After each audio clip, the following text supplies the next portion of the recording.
The New Mexico Territory, 1873. Elizabeth Monroe stood on the weathered porch of her ranch house, watching the sunset bleed across the vast horizon. 6 months had passed since Colonel James Monroe's burial, yet the ranch still echoed with his absence. At 32, Elizabeth was neither young enough to start anew nor old enough to surrender to solitude. The ranch hands whispered about the colonel's widow, too refined for frontier life, too stubborn to return east. Mrs. Monroe, Hector, her foreman, approached with his hat in his hands. "There's trouble with the well pump again, and Rogers says he spotted Apache tracks near the south pasture." Elizabeth nodded, her face betraying nothing of the cold fear that gripped her stomach. The Apache. Her husband had fought them, killed them, respected them, feared them. The complicated legacy of the colonel was that he'd left her a ranch in contested territory, land that the army claimed was settled, but which the native tribes had never truly surrendered. "Tell Rogers to double the night watch. I'll look at the pump tomorrow." After Hector left, Elizabeth walked back inside the house. It was too large for one person, built for the family she and James had planned, but never had. Her fingers traced the spines of books on the shelf, pausing at her husband's journals. He'd written of campaigns against the Apache, of the brutality on both sides. But in his final years, doubt had crept into his words. "What right do we have to this land?" he'd written. "What right do I have to the blood on my hands?" The next morning, Elizabeth took her usual solitary dawn walk to the creek that ran through her property. The water was low. They needed rain desperately, but it still sang as it tumbled over stones. She knelt and dipped her hands into the cold current. That's when she saw the blood. Thin ribbons of red swirled in the clear water. Elizabeth followed the creek and soon found a man lying half submerged, face down. Blood seeped from a wound in his side. His copper skin and long black hair marked him as Apache, an enemy, by all accounts. She should run back to the house. She should call for the ranch hands. She should... The man groaned softly and tried to move. Elizabeth knelt beside him, ignoring the water that soaked her skirt. Gently she turned him over. His face was lean and weathered, with high cheekbones and a strong jaw. A fresh cut marked his forehead, and older scars told stories of many battles. His eyes fluttered open for a moment, dark, pain-filled eyes, before closing again. "I'm going to help you," Elizabeth said, though she knew he probably couldn't understand. She examined his wound. A bullet had torn through his side. Around his neck hung a simple leather cord with a small stone pendant. Elizabeth made her decision. She couldn't leave him to die, regardless of who he was or what her neighbors would think. James had taught her that much at least, that the divide between enemies was often nothing more than circumstance and misunderstanding.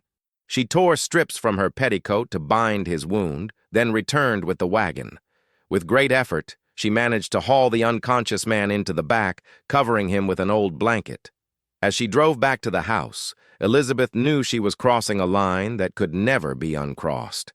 Harboring an Apache warrior could cost her everything: her ranch, her standing in the community, perhaps even her life. Yet something stirred within her that had been dormant since James died. A sense of purpose, a reminder that she was still alive, still capable of making choices that mattered. The sun crested the eastern mountains as Elizabeth Monroe, widow of Colonel James Monroe, brought an enemy into her home. 3 days passed in a fever dream of blood-soaked bandages and whispered prayers. Elizabeth kept the Apache warrior hidden in a small storage room off the kitchen, away from the curious eyes of the ranch hands. She told Hector she was unwell and needed solitude, a request he respected without question. The man drifted in and out of consciousness. Elizabeth cleaned his wound, applied poultices of herbs, and spooned broth between his cracked lips. Twice she thought she would lose him to fever, but each time he rallied. On the 4th morning, Elizabeth entered the room to find him awake, his dark eyes tracking her movements with wary alertness. "I'm Elizabeth," she said softly, pointing to herself. He watched her silently, his face unreadable. Elizabeth approached slowly and set down her water basin. When she reached for his bandage, his hand shot out and gripped her wrist, not painfully but firmly enough to stop her. "I need to clean your wound," she said, meeting his gaze steadily despite her racing heart. He studied her face for a long moment, then released her wrist. Elizabeth worked quickly, removing the old bandage and cleaning the wound, which was finally showing signs of healing. When she finished, she pointed to him with a questioning look. "Do you have a name?" After a long pause, he placed his hand on his chest. "Nahkohe." Elizabeth repeated it, stumbling slightly over the unfamiliar sounds. A ghost of something, amusement perhaps, flickered across his face. "Nahkohe," he said again, more slowly. "Nahkohe," she repeated, getting it right this time. "Are you hungry?" She mimed eating, and he nodded once. When she returned with a bowl of stew, she found him sitting up, examining the small room. "Why?" he asked suddenly, his voice deep and accented but clear. Elizabeth blinked in surprise. "You speak English?" "Some." He gestured at his wound, then at her. "Why help?" It was a fair question, one she'd asked herself repeatedly. "Because you needed help," she said simply. Nahkohe's expression remained guarded, but he nodded slowly. He ate in silence. "You are soldier's woman," he said, gesturing to a photograph of James in uniform. Elizabeth felt a familiar pang of grief. "He was my husband. He died." "How?" "His heart." She placed a hand over her own heart. It stopped. Nahkohe nodded. "Good death. Not by bullet or knife." "Is there such a thing as a good death?" Elizabeth asked softly. "Yes." His eyes held hers. "Death with honor. Death with purpose." They fell into silence again, but it was different now. A silence of shared understanding rather than suspicion. "Your husband? He fought Apache?" Elizabeth paused. "Yes. Me too," Nahkohe said, touching his side where the bullet had torn through. "Always fighting." There was weariness in his voice that resonated with something deep inside Elizabeth. The exhaustion of endless conflict, the weight of lives defined by loss and struggle. "Rest," she said. "You're safe here." In the days that followed, Nahkohe grew stronger. Elizabeth learned he had been scouting when he encountered army soldiers. Shot and separated from his people, he had crawled for miles before collapsing at her creek. He asked about her life, seemed genuinely curious about how a Boston-bred woman had ended up alone on a New Mexico ranch. She found herself sharing more than she intended, about her childless marriage, about James's nightmares, about her own determination to make the ranch succeed despite everyone's doubts. In turn, he spoke sparingly of his people, the Chiricahua Apache, and their struggle to maintain their way of life. His tribe had been pushed further into the mountains, their traditional hunting grounds now claimed by settlers and protected by soldiers. "My father saw this coming," he told her one night as they sat in the kitchen, sharing a simple meal. "He said white man's hunger never stops, for gold, for land, for everything." "Not all white people are the same," Elizabeth said, though the words sounded hollow even to her own ears. Nahkohe's dark eyes met hers. "No, you are not the same." The simple statement warmed something in Elizabeth that had been cold for too long. In the quiet kitchen, with night pressing against the windows, she felt a dangerous shift in her heart. A recognition that this man was becoming something more than a wounded stranger she'd saved on impulse. On the 10th day, Nahkohe announced he was well enough to leave. "My people will think I am dead," he said as he stood in the kitchen, testing his strength. "I must return." Elizabeth nodded, ignoring the sinking feeling in her chest. "Of course. You should take supplies." "Elizabeth." She turned at the sound of her name on his lips, the first time he'd used it. He stood closer than she expected, his presence filling the small kitchen. "Thank you for my life. You would have survived without me," she said, flustered by his proximity. "Perhaps." A rare smile curved his lips. "But it would have been a harder path." He reached up and removed the leather cord from around his neck, the one with the small stone pendant. Before she could protest, he placed it over her head. "Apache beliefs say this stone holds the spirit of the mountain. he explained. It gives strength, protection. Elizabeth touched the smooth stone, warm from his body. I can't take this. You already hold my life. This is smaller thing. Their eyes met, and in that moment, the world outside, with all its divisions and dangers, seemed to fall away. A sudden pounding on the front door shattered the moment. "Mrs. Monroe, open up!" "Army business!" Fear flooded Elizabeth's veins. She grabbed Nahkohe's arm. "The back door, go now!" But it was too late. Captain Reed of the local army garrison appeared in the kitchen doorway, his hand on his pistol. 2 soldiers flanked him, rifles ready. "Mrs. Monroe." Reed's eyes narrowed as they moved from Elizabeth to Nahkohe. "I see the rumors are true." "Captain Reed." Elizabeth stepped forward, placing herself between the soldiers and Nahkohe. "This is my home. You have no right to enter uninvited." "I have every right when you're harboring an enemy of the United States." Reed's face was flushed with righteous anger. "Stand aside, Mrs. Monroe." "No!" The word came out stronger than she expected. "This man was wounded. I've been caring for him as any Christian would." Reed's laugh was ugly. "Christian charity for a savage? Your husband would be ashamed." The words stung, but Elizabeth held her ground. "My husband taught me that all men deserve dignity, Captain. Now please leave my home." "Not without him." Reed nodded to his men who raised their rifles. "That's Nahkohe, one of Victorio's warriors. He's wanted for the raid on the Henderson place last month. 4 settlers dead." Elizabeth felt Nahkohe tense behind her. "I don't believe you." "Believe what you want, Mrs. Monroe. But he's coming with us." Reed drew his pistol. "Now move aside, or I'll arrest you for treason as well." Before Elizabeth could respond, Nahkohe gently moved her aside and stepped forward. "I go," he said calmly. "No harm to her?" "No." Elizabeth grabbed his arm. "They'll hang you without a trial." Nahkohe looked down at her, his eyes conveying what words could not. In them, she saw regret, gratitude, and something else. Something that made her heart constrict painfully. "Some paths must be walked alone," he said softly. As the soldiers bound his hands, Elizabeth felt her world collapsing inward. All she had wanted was to save a life, to do one purely good thing in a land stained by hatred and blood. Instead, she had delivered Nahkohe directly into the hands of those who would destroy him. Captain Reed tipped his hat mockingly. "Colonel Monroe picked himself a soft-hearted wife. Never thought you'd turn out to be an Indian lover, Mrs. Monroe." Elizabeth stood very still, her hand clutching the stone pendant at her throat. "Get out of my house, Captain." As they led Nahkohe away, he turned once to look at her. In that single glance was a lifetime of unspoken words. The town of Cimarron buzzed with the news. Elizabeth Monroe, widow of the respected colonel, harboring an Apache warrior. The whispers followed her as she made her way down the dusty main street 3 days after Nahkohe's capture. The jailhouse sat at the end of the street. Elizabeth entered and found Sheriff Taylor at his desk. "Where is he?"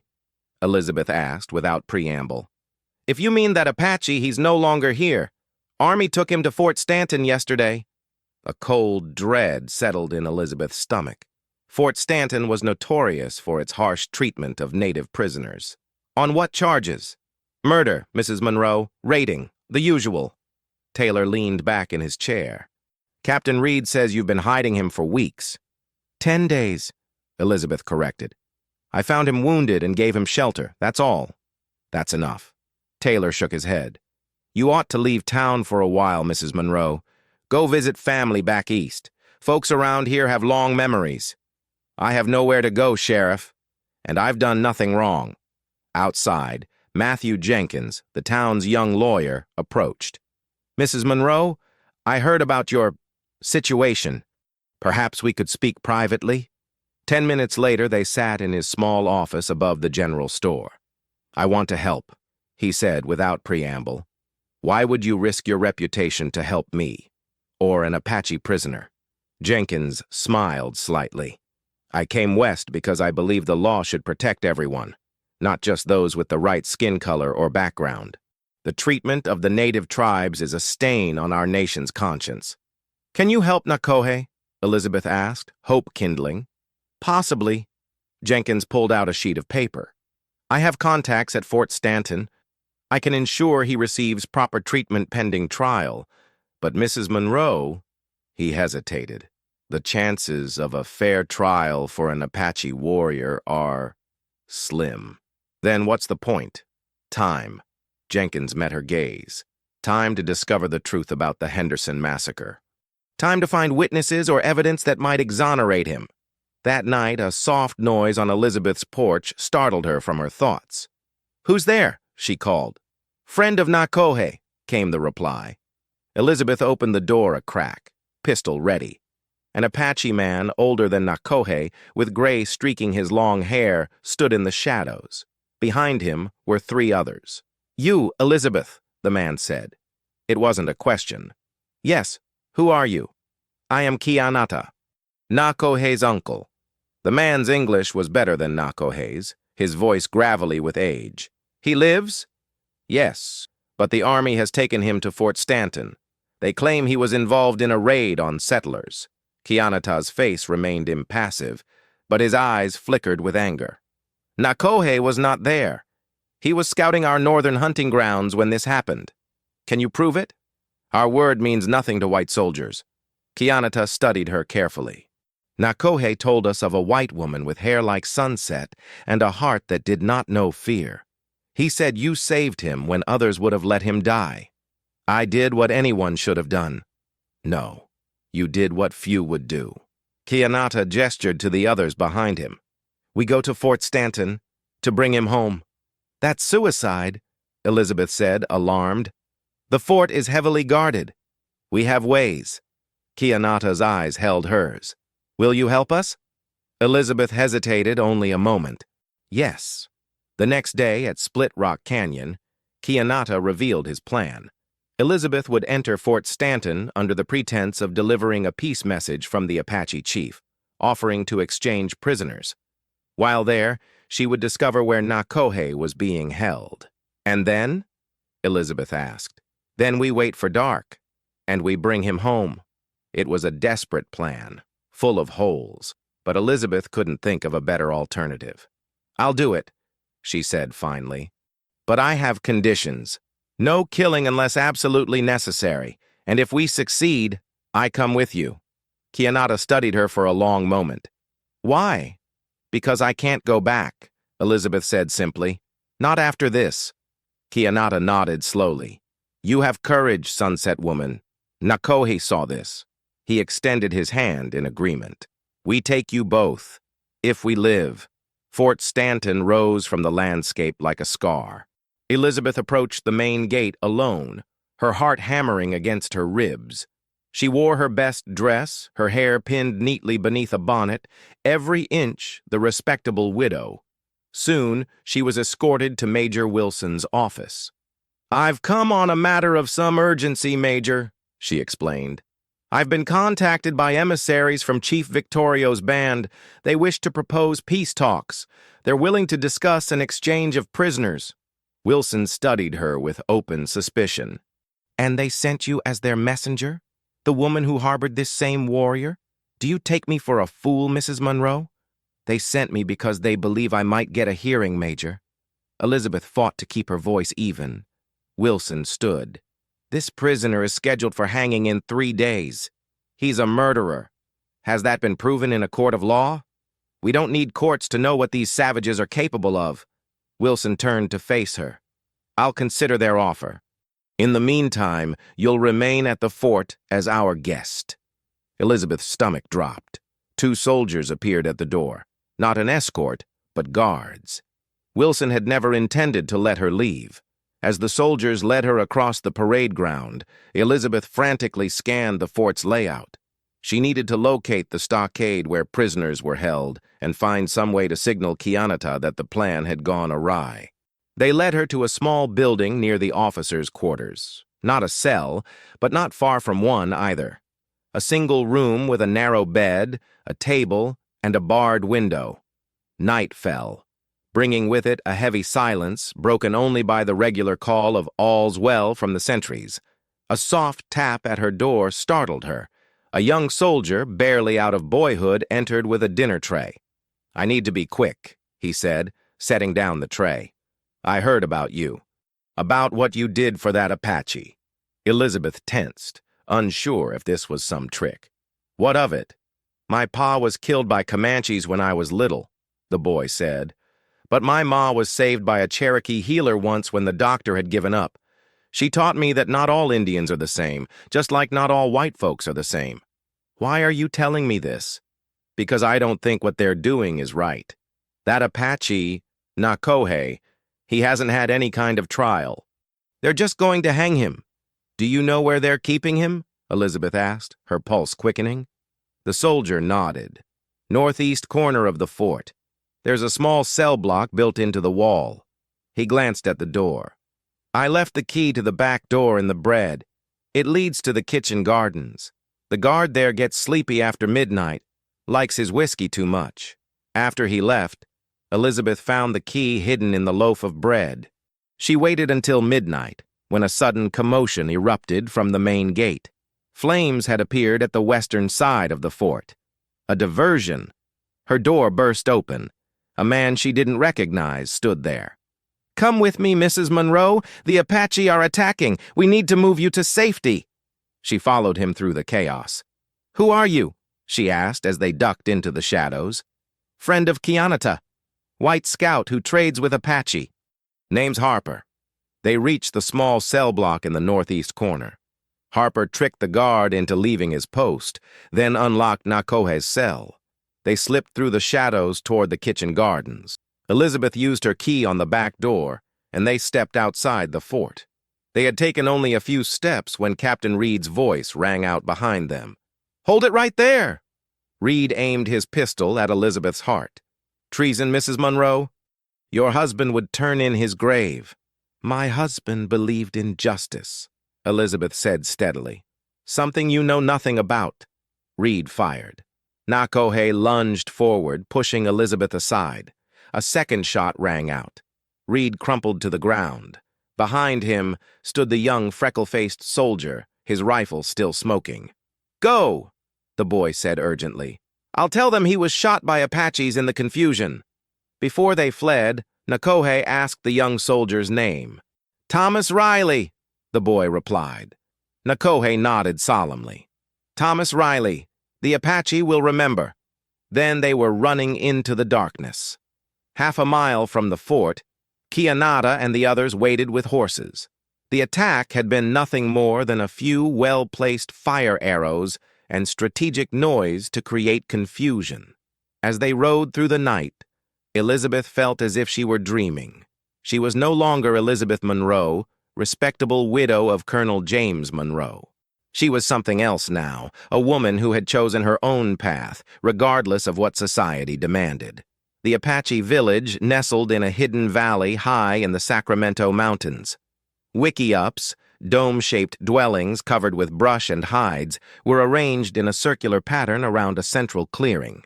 As their small party approached, the camp stirred.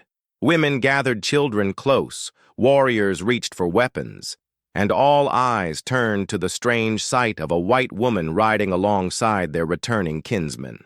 An elderly woman emerged from the largest wickiup, her silver hair braided with leather strips, her face deeply lined with age. "My mother," Nahkohe said quietly to Elizabeth. "She is elder of our band." Kianata spoke at length to the elder woman, occasionally gesturing toward Elizabeth. When he finished, she approached, studying Elizabeth with unnerving intensity. "You saved my son," she said in heavily accented English. "When your people would kill him." Elizabeth nodded. "He was wounded. I couldn't let him die. Then you broke him from Soldier Fort." The old woman's head tilted slightly. "Why?" The question seemed to hang in the air between them, weighted with significance. Elizabeth was acutely aware of the entire village watching. "Because it was right," she said simply. "Because he is innocent of the crimes they accused him of. Because—" She hesitated, then finished softly. "Because I couldn't bear the thought of a world without him in it." The old woman's weathered face remained impassive, but something flickered in her eyes. Recognition, perhaps. I am Nahkohe, mother of Nahkohe. She gestured around the camp. This our home now. Once we roamed far lands, followed buffalo, lived as wind. Now we hide in mountains. Soon, maybe no place left for Apache. I'm sorry, Elizabeth said, the words inadequate but sincere. Nahkohe nodded. You are Elizabeth, wife of soldier chief who fought Apache. Widow, Elizabeth corrected gently. My husband is dead. Dead but not gone. Nahkohe touched her own chest. Here, still. Yes? Elizabeth thought of James, of his complicated legacy, his doubts toward the end. Yes, she admitted. Still here, but changing. This answer seemed to satisfy Nahkohe. She took Elizabeth's hand in her own. Apache respect courage, respect honor. You have both. With that, she turned and called out to the gathered tribe in their language. A murmur ran through the crowd. She says you are welcome among us. Nahkohe translated, a note of wonder in his voice. She says you are to be treated with honor, as one who has the courage of a warrior and the heart of an Apache. Elizabeth felt tears prick her eyes, overwhelmed by the unexpected acceptance. Later, as Nahkohe and Elizabeth sat by a stream at the edge of the village, the elder woman asked directly, My son, tell me everything. How you find him dying, how you hide him from your people, how you come to soldier fort for him. Now I ask, why? Elizabeth took a deep breath. At first it was simple. He was wounded, and I couldn't let him die. Then, as I came to know him, I saw his dignity, his intelligence, his humanity. I saw a man wounded by the same world that wounded my husband, but in different ways. You give him heart, Nahkohe said simply, and he give you his. Elizabeth looked down at her hands. It's impossible. Our worlds are too different. All love impossible until it happen, Nahkohe replied. Sometimes impossible is just word for path not yet made. 3 days later, a hunting party returned with urgent news. Soldiers from Fort Stanton were scouring the mountains, searching for the escaped Apache prisoner and the white woman traitor who had helped him flee. Elizabeth stood before the tribal council. This is my fault. They hunt for me as much as for Nahkohe. I will go to the soldiers. I will tell them that I forced Nahkohe to take me with him, that I have been your prisoner. I will lead them away from this valley. A chorus of protests erupted. Nahkohe took her hands in his. No, they will hang you for treason. Better one life than many, Elizabeth replied. Your people have suffered enough. You are our people now, Kianata interjected. Apache do not sacrifice their own. After hours of debate, a new plan emerged. They would attempt a negotiation. Elizabeth would write letters to the territorial governor and to Eastern newspapers, telling the true story of Nahkohe's innocence and the injustice he had faced. Meanwhile, they would send scouts to contact the army patrols with an unexpected message. The Apache wished to talk, not fight. That evening, Nahkohe led Elizabeth to a quiet spot overlooking the valley. The setting sun bathed the landscape in golden light. Are you certain about this path? He asked her. Once we begin, there is no turning back. Elizabeth thought of her old life. The ranch she had struggled to maintain, the community that had turned against her, the lonely future she had faced. Then she thought of what she had found here, purpose, belonging, and a love that defied all boundaries. I've never been more certain of anything, she said. And I've made another decision as well. Nahkohe's expression was questioning. Elizabeth reached up to touch his face. If the offer still stands, I would be honored to become your wife, to walk this new path together, whatever it may bring. Joy transformed Nahkohe's face. My heart has been yours since you found me at the creek, since you showed mercy when others would have shown hatred. It will not be easy, Nahkohe cautioned. There will be those who hate what we represent on both sides. Then we will face them together, Elizabeth said firmly, as husband and wife, as bridge between two worlds. 3 weeks later, under a full moon, Elizabeth and Nahkohe were joined in marriage according to Apache tradition. She wore a special dress the women had made for her, decorated with intricate beadwork that told the story of her journey from outsider to beloved daughter of the tribe. Nahkohe conducted the ceremony, binding their wrists with a sacred cord. Two streams become one river, she told them. Different sources, same journey now. Where one goes, both go. What one feels, both feel. Later, as they stood alone beneath the star-filled sky, Nahkohe took her hands in his.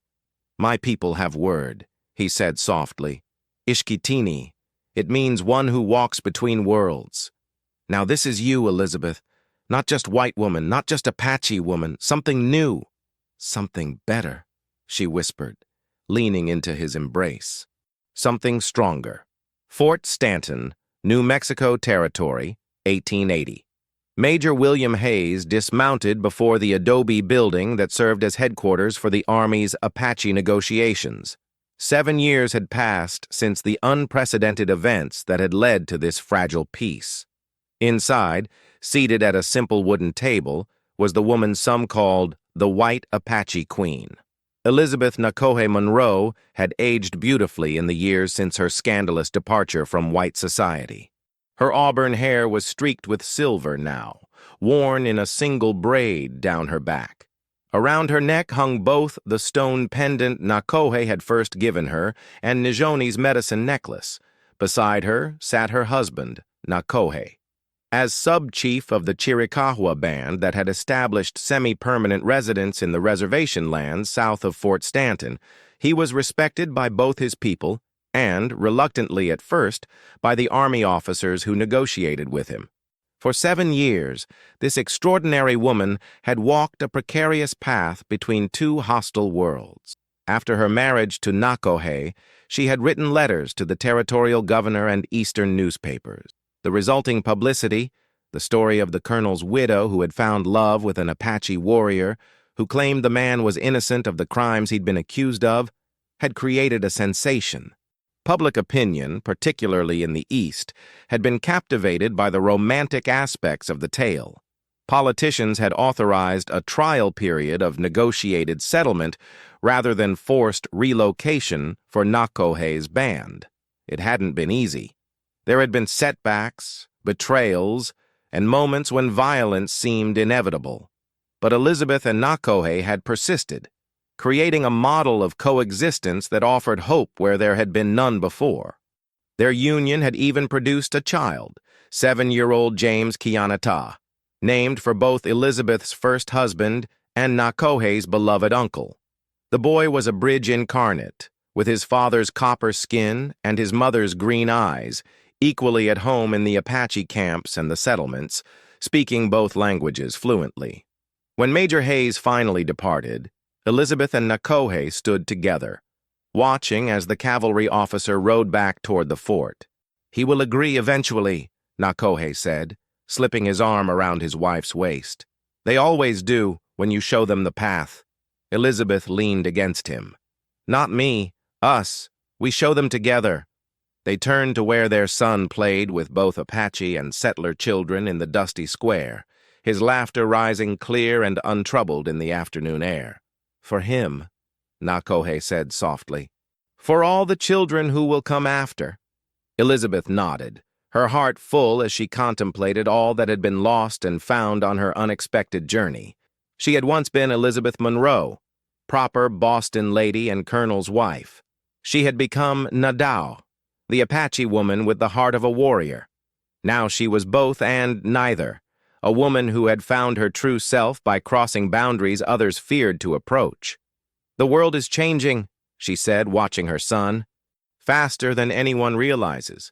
"Yes," Nahkohe agreed, "but some things remain." He turned her gently to face him, his dark eyes as intense as they had been that first day by the creek. "Love remains. Courage remains. Hope remains."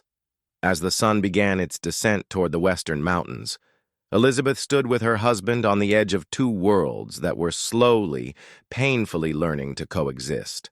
Their path had not been easy, nor was their work complete. But in finding each other across the divide of hatred and misunderstanding, they had created something precious, a small space where peace was possible, where love transcended boundaries, where the future could be reimagined. In that moment, Elizabeth knew that whatever challenges still lay ahead, she had found her true home. Not in a place, but in the love that had transformed a wounded Apache warrior and a colonel's widow into unexpected harbingers of a new way forward. Thank you so much for joining us on this emotional journey through love, courage, and transformation. If this story touched your heart, please subscribe, like, comment, and share it with someone who might need a reminder that love knows no boundaries. Your support means the world to us. It keeps us deeply motivated to tell more stories filled with heart, healing, and unexpected turns. And remember, at the end of this video, you'll see a suggestion for another moving story from our channel. Click it and let yourself be surprised by even more unforgettable tales.